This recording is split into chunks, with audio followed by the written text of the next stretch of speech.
Hello friends, hope you are doing well. मेरा नाम है शकील अहमद। तो फ्रेंड्स, आप सभी का स्वागत करता हूं हमारे इस YouTube channel let's understand pharma पर। तो फ्रेंड्स, आज की वीडियो में बेसिकली मैं डिस्कस करने वाला हूं पार्ट 3 हमारी वीडियो लेक्चर सीरीज जो हमने स्टार्ट की हुई है नाइपर जेडबल एग्ज़ाम्स के लिए। उसी का थर्ड पार्ट आज हम डिस्कस करने वाले हैं।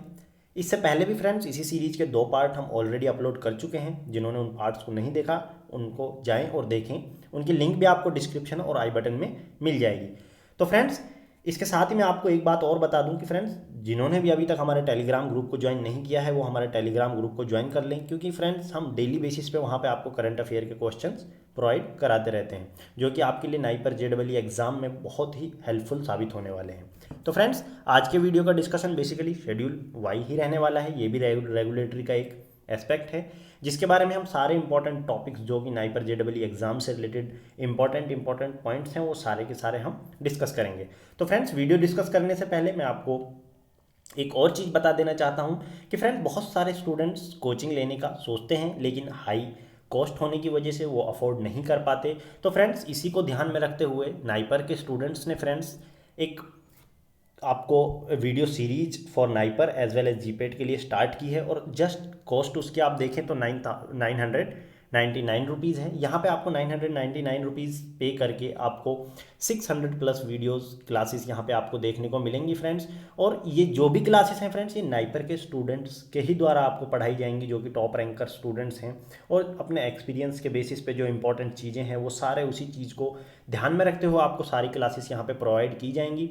अब फ्रेंड्स, इन फार्मापाथ इस ऐप है, उस ऐप को आप डाउनलोड कर सकते हैं। उसकी लिंक मैंने ऑलरेडी डिस्क्रिप्शन में डाली हुई है। तो फ्रेंड्स, आपको करना क्या है कि आप फार्मापाथ ऐप डाउनलोड करके आप इन ऐप पर जाएं। वहाँ पे आपको रिसोर्सेज में आप जाएंगे तो आपको बहुत सारी फ्री वीडियोस मिल जाएंगी। अराउंड 30 प्लस आपको फ्री वीडियो वहाँ पे देखने को मिलेंगी डेफिनेटली। तो उन वीडियोस को आप देखें। अगर आपको कंटेंट अच्छा लगता है, आपको लगता है कि हाँ डेफिनेटली इनसे मुझे हेल्प मिलने वाली है, तो आप चाहें तो 999 पे करके आप वहाँ पे उन्हें परचेज कर सकते हैं। इसी के साथ आपको करंट अफेयर नाइपर से रिलेटेड भी वहाँ पे पीडीएफ फॉर्म में आपको वहाँ पे मिल जाएगी। तो फ्रेंड्स, आप डेफिनेटली एक बार देखें फ्री वीडियो, तो डेफिनेटली आप जाकर एक बार देखें ही देखें। अगर आपको पसंद आता है तो फ्रेंड्स आगे आप प्रोसीड कर सकते हैं, वरना फ्रेंड्स फ्री वीडियो देखने का तो कोई चार्ज है ही नहीं। तो फ्रेंड्स, आज चलते हैं इसी के साथ आज के डिस्कशन की तरफ। तो फ्रेंड्स, सबसे पहले हम देख लेते हैं कि शेड्यूल वाई है क्या। शेड्यूल वाई में फ्रेंड्स आप देखें कि शेड्यूल वाई जो है वो part x A of drug and cosmetic act and rule 1945 का ही एक पार्ट है, जो बेसिकली हमें एक इन्फॉर्मेशन देता है कि हमें क्या डेटा रिक्वायर्ड है। अब किस चीज़ के लिए डेटा रिक्वायर्ड है वो और डिस्कस कर लेते हैं कि फ्रेंड्स, आप समझिए कि आपको एक परमिशन चाहिए किसी भी न्यू ड्रग को इम्पोर्ट करने के लिए या उसको मैन्युफैक्चर करने के लिए, या आप चाह रहे हैं कि उसका क्लिनिकल ट्रायल अंडरटेक करें। तो इस कंडीशन में जो आपकी रिक्वायरमेंट्स होंगी और गाइडलाइन होंगी परमिशन के लिए, वो आपको डिटेल जो भी मिलेगी वो शेड्यूल वाई में देखने को मिलेगी। तो डेफिनेटली आपको एक चीज़ क्या याद रख लेनी है कि अगर आपको कोई भी न्यू ड्रग इंपोर्ट करनी है, मैन्युफैक्चर करनी है या उसका क्लिनिकल ट्रायल करना है, तो उससे रिलेटेड जो आपको परमिशन लगेगी उसके लिए क्या क्या रिक्वायरमेंट है और गाइडलाइंस क्या क्या हैं, वो सारी की सारी आपको शेड्यूल वाई में देखने को मिलेंगी। उसके बाद फ्रेंड्स चलते हैं कि आखिर इस शेड्यूल वाई का स्कोप और यूटिलिटी क्या है। तो स्कोप की अगर हम बात करें तो फ्रेंड, न्यू ड्रग डेवलपमेंट में इसका एक स्कोप है। आप डेफिनेटली सोच सकते हैं न्यू ड्रग डेवलपमेंट, अगर आपको मैन्युफैक्चर करनी है न्यू ड्रग और उसका क्लिनिकल ट्रायल कंडक्ट कराना है तो वहाँ पे इसका स्कोप आपको देखने को मिलेगा। एज वेल एज यूटिलिटी क्या है, मीन्स अगर आप clinical trial, mostly friends clinical trial से रिलेटेड ही आपको क्वेश्चन नाइपर में देखने को मिलते हैं। शेड्यूल वाई जब भी वहाँ पे आपसे पूछा जाता है तो क्लिनिकल ट्रायल को मोस्टली ध्यान में रख के पूछा जाता है।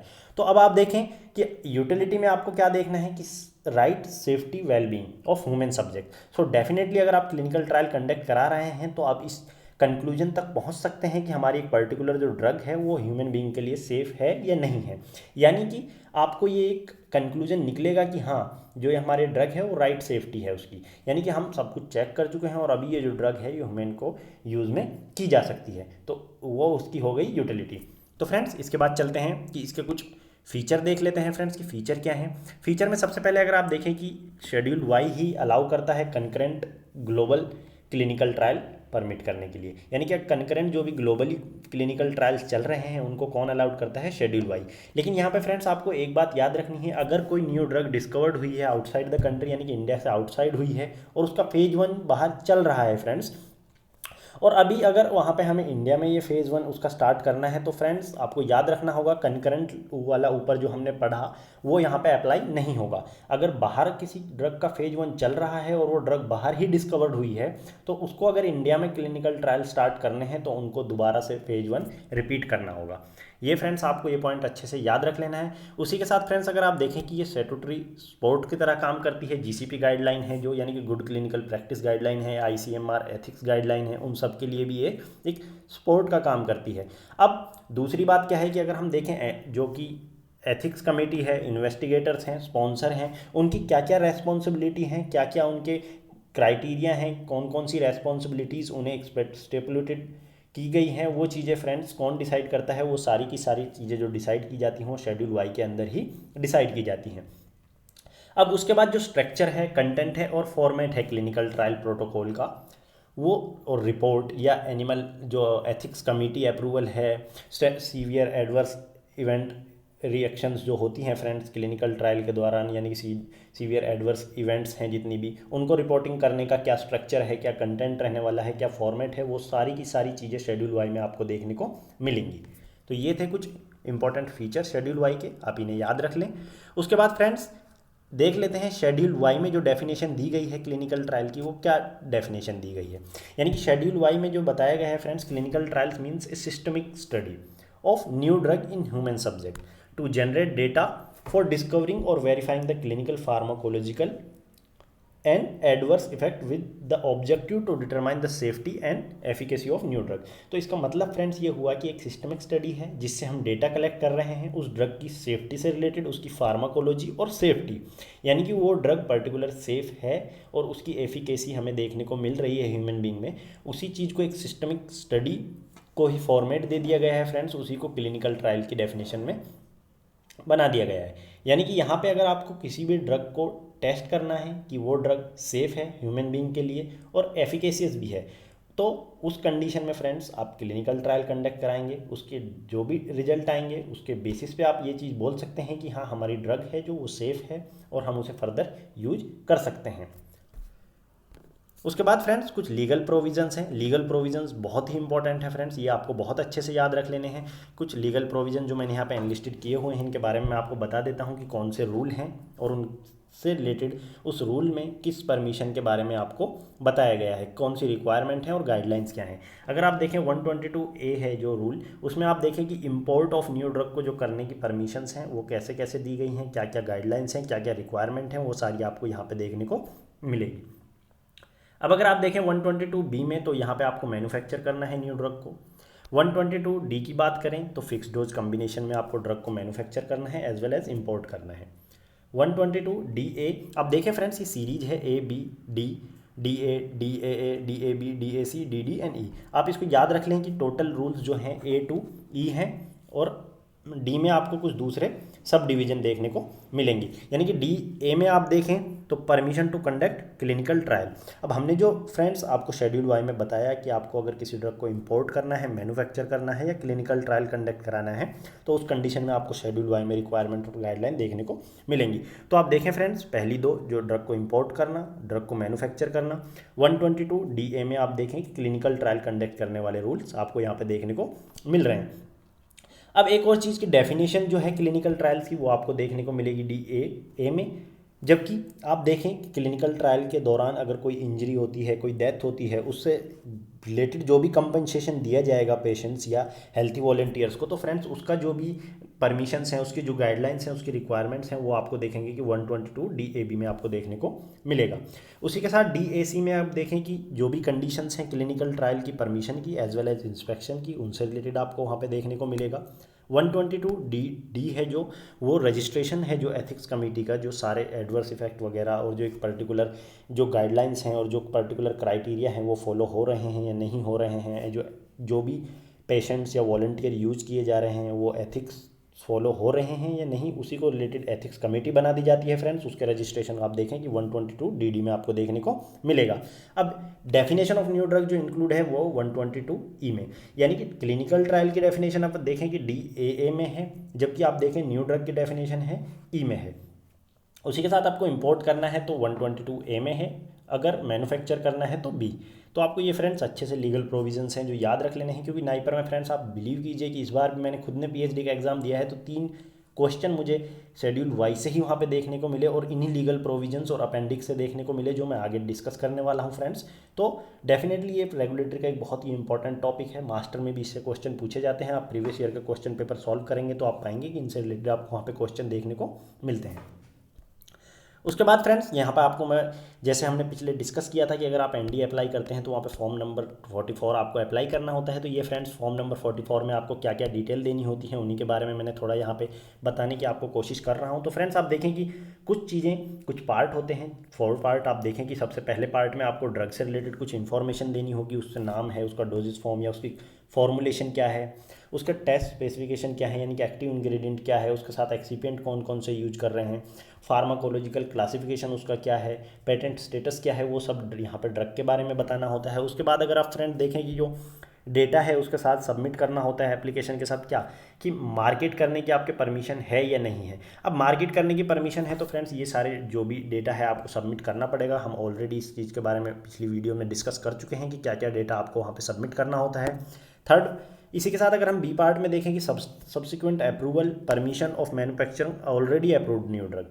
अगर ऑलरेडी अप्रूव्ड न्यू ड्रग है तो उससे रिलेटेड आपको यहाँ पे क्या क्या बताना पड़ेगा। बी स्टडी जो हम ऑलरेडी ANDA में डिस्कस कर चुके हैं फ्रेंड्स, उसका रॉ मटेरियल क्या है वो सारी डिटेल हमें देनी पड़ेगी। उसके बाद सी पार्ट में अगर देखें तो अप्रूवल और परमिशन फॉर FDC, तो इसके लिए हमें जस्टिफिकेशन देना पड़ेगा, फार्माकोकाइनेटिक डायनेमिक डेटा देना पड़ेगा और कुछ भी डाटा और दूसरा डेटा जो इससे रिलेटेड है वो भी हमें वहाँ पे प्रोवाइड कराना पड़ेगा। एंड लास्टली अगर हम देखें तो हमें सब्सिक्वेंट अप्रूवल और approval for new indication, new doses form, इसके रिलेटेड देना पड़ेगा, जिसमें हमें बताना पड़ेगा कि number and date of approval जो ऑलरेडी ग्रांटेड हो चुकी है वो कब हुई है, उसका जस्टिफिकेशन क्या है, आप न्यू इंडिकेशन के लिए क्यों यूज कर रहे हैं, और आपके पास उससे रिलेटेड जो भी डेटा है सेफ्टी, एफिकेसी और उसकी क्वालिटी का, तो वो वहाँ पे आपको सारा डिस्कस करना है। अब इसी के साथ इसकी एक पर्टिकुलर फीस होती है फ्रेंड्स, फीस हर फेज के लिए अलग अलग फीस होती है। आप फेज़ 1 की फीस डिफरेंट है, फेज़ 2 और फेज़ 3 की फीस सेम है, फेज़ 4 में फ्रेंड्स कोई फीस ही नहीं लगती है। तो वो सब चीज़ें फ्रेंड्स यहाँ पे आपको सबमिट करनी होती है, रिसिप्ट अटैच करनी होती है, उसके बाद इसको आपको भेजना होता है। तो ये था फ्रेंड्स एप्लीकेशन का फॉर्मेट। अब चलते हैं फ्रेंड्स हम कुछ अपेंडिक्स के बारे में। अपेंडिक्स ये आपको बहुत ही अच्छे से याद रख लेनी है। टोटल 12 अपेंडिक्स आपको यहाँ पे देखने को मिलेंगी। सबसे पहली जो अपेंडिक्स है इसमें आप देखें कि क्या है, इसमें हमें जो भी डेटा है हमारा सबमिट करना होता है किसके साथ, एप्लीकेशन के साथ, to conduct clinical trial as well as import and manufacture of new drug for marketing in the country. यानी कि इंडिया के अंदर अगर आपको कोई ड्रग को मैन्युफैक्चर या इंपोर्ट या क्लिनिकल ट्रायल कंडक्ट कराना है तो उससे रिलेटेड आपको जितना भी आपके पास डेटा है वो सारा का सारा सबमिट करना पड़ेगा। वो है आपकी अपेंडिक्स 1। अपेंडिक्स 2 में अगर हम बात करें तो structure, content and format for clinical study report, वो सारा आपको देखने को मिलेगा। अपेंडिक्स 3 में देखें एनिमल टॉक्सिकोलॉजी यानी कि नॉन क्लिनिकल टॉक्सिसिटी स्टडी। अब टॉक्सिसिटी स्टडी में आप देखें कि जो नॉन क्लिनिकल मीन्स यानी कि ये सारी की सारी स्टडी जो है एनिमल पे होने वाली है, क्लिनिकल डेटा यहाँ पे नहीं है। 4 में अगर हम बात करें एनिमल फार्माकोलॉजी, वहाँ पे उसका डेटा देना है। 5 में इन्फॉर्म कंसेंट देना है, जो कि हम क्लिनिकल ट्रायल कंडक्ट करने से पहले पेशेंट से वहाँ पे लेंगे फ्रेंड्स। तो जो भी वॉलंटियर हैं उनसे इन्फॉर्म कंसेंट हमें सबमिट करना है। उसके बाद 6 में देखें आप फिक्स डोज कम्बिनेशन जो भी है उसके रिलेटेड आपको डेटा यहाँ पे देखने को मिलेगा। अपेंडिक्स 7 में देखें कि अंडरटेकिंग बाय द इन्वेस्टिगेटर, यानी कि इन्वेस्टिगेटर भी एक अंडरटेकिंग लेगा कि जो भी क्लिनिकल ट्रायल कंडक्ट कराएगा, उसको इन्वेस्टिगेट करेगा, वो एथिक्स को प्रॉपरली फॉलो करेगा, उन सबसे रिलेटेड भी उसको यहाँ पे एक अंडरटेकिंग लेना होता है। 8 में देखें तो फ्रेंड्स एथिक्स कमेटी। अब एथिक्स कमेटी को ही अंडरटेकिंग देना होता है इन्वेस्टिगेटर को, यानी कि एथिक्स कमेटी इस चीज़ का ध्यान रखती है कि जो इन्वेस्टिगेटर है वो प्रॉपरली और जो स्पॉन्सर है वो ये सब चीज़ें जो एथिक्स है उसको प्रॉपरली फॉलो कर रहे हैं या नहीं कर रहे हैं। अपेंडिक्स 9 में देखें तो stability testing of new drugs. 10 में बात करें content of the proposed protocol for conducting in a clinical trial, यानी कि कंटेंट क्या क्या है, जो प्रपोज आपने क्लिनिकल ट्रायल की जो प्रोटोकॉल है वो प्रपोज किया है उसमें क्या क्या कंटेंट आपको वहाँ पे देखने को मिलेगा, यानी कि क्या क्या कंटेंट आपके पास टोटली वहाँ पे होना चाहिए तभी आपको अप्रूवल मिल पाएगा। 11 की अगर हम बात करें तो फ्रेंड डेटा एलिमेंट होगा for reporting serious adverse event occurring in the clinical trial. Means clinical trial के दौरान अगर आपको कोई सीवियर एडवर्स इवेंट देखने को मिलती है तो उसके रिपोर्ट कैसे करना है, उसके रिपोर्टिंग की टाइम क्या है, कितने दिन के अंदर आपको रिपोर्ट करना है, किसको आपको रिपोर्ट करना है, सारा प्रोसीजर और सारा डेटा एलिमेंट क्या क्या होना चाहिए। आप रिपोर्ट कर रहे हैं तो आपको कौन कौन सी चीज़ें वहाँ पे रिपोर्ट करनी है, वो सारा इसमें आपको देखने को मिलेगा। जो लास्ट है फ्रेंड्स 12, उसमें कंपनसेशन क्लॉज होंगे, यानी कि कंपनसेशन कितना दिया जाएगा। कोई भी अगर सीवियर एडवर्स इवेंट आपको देखने को मिलती है या डेथ देखने को मिलती है तो उस कंडीशन में कौन कौन से कंपनसेशन आपको देने होंगे, कितना कंपनसेशन होगा, वो सारा का सारा जो आपको देखने को मिलेगा वो अपेंडिक्स 12 में देखने को मिलेगा। तो फ्रेंड्स ये था क्लिनिकल ट्रायल से रिलेटेड यानी शेड्यूल वाई से रिलेटेड सारे इंपॉर्टेंट पॉइंट जो कि नाइपर जेडबल एग्जाम में पूछे जाते हैं फ्रेंड्स। आप इनको एज इट इज़ नोट कर लें और इनके मेनली आपको जो याद रखना है फ्रेंड्स, लीगल प्रोविज़न, अपेंडिक्स, ये आपको बहुत अच्छे से याद रखने हैं। और कौन सा फॉर्म लगता है क्लिनिकल ट्रायल कंडक्ट कराने के लिए, यानी कि एनडीए आप सबमिट कर रहे हैं तो उस कंडीशन में भी। और उसके बाद अगर हम बात करें तो आपको याद रखना है कि कौन से ड्रग एंड कॉस्मेटिक एक्ट का कौन सा पार्ट में आपको ये देखने को मिलता है, उससे रिलेटेड कौन कौन से साइलेंट फीचर आपको देखने को मिलेंगे, इसके वो फीचर आपको अच्छे से याद रख लेने हैं। तो फ्रेंड्स यही जो चीज़ थी इंपॉर्टेंट हमने डिस्कस कर ली हैं। तो फ्रेंड्स आज के लिए इतना ही। अगर आपको ये कंटेंट अच्छा लगता है तो फ्रेंड्स आप हमारे चैनल को सब्सक्राइब करें और अपने दोस्तों के साथ शेयर भी करें ताकि ज़्यादा से ज़्यादा इन वीडियोज़ का वो बेनिफिट उठा सकें। तो फ्रेंड्स आज के लिए इतना ही, मिलते हैं नेक्स्ट वीडियो में, तब तक के लिए